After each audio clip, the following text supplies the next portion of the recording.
Municipality ఎలక్షన్లో కూడా ప్రజలు బుద్ధి చెప్పినా మీ తీరు మారలే. మీరు 10 ఏళ్ళు చేసిన విధ్వంసం వల్లనే కదా ఈ రాష్ట్రం అప్పుల పాలైంది.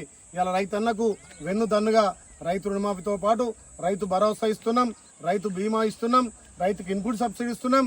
మీరు వరేస్తే ఊరంటే మేము వరిని ప్రోత్సహించి సన్న వడ్లకు బోనస్ ఇస్తున్నాం. పోయిన పంటకే 3,000 కోట్లు కూడా రైతు బోనస్గా 500 రూపాయల బోనస్గా ఖాతాలో వేసినాం. ఈ పంటకు కూడా రైతులకు 500 బోనస్ ఇస్తున్నాం.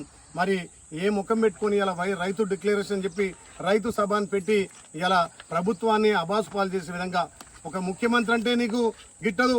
గతంలో ఉన్న వాళ్ళను ఎవరిని కూడా నువ్వు గౌరవించలేదు. మరి ఇలా అధికారం పోయినా అహంకారం మాత్రం తగ్గలేదు.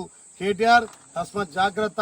నువ్వు ఎన్ని డ్రామాలు చేసినా, ఎన్ని దొంగ దీక్షలు చేసినా, ఎన్ని చేసినా తెలంగాణ ప్రజలు మిమ్మల్ని విస్మరించరు. తెలంగాణలో మీకు పుట్టగతులు ఉండవు. ఇకనైనా ఒక గౌరవంగా మా ప్రభుత్వానికి సూచనలు సలహాలు ఇచ్చి రైతన్నలు ఏ రకంగా మనం ధాన్యం కొందాం, రైతన్నలకు ఏ రకంగా ముందుకు పోదామని ఆలోచన చేయాలి తప్ప నీ దొంగ దీక్షలు, దొంగ ధర్నాలు తెలంగాణ ప్రజలు నమ్మరు.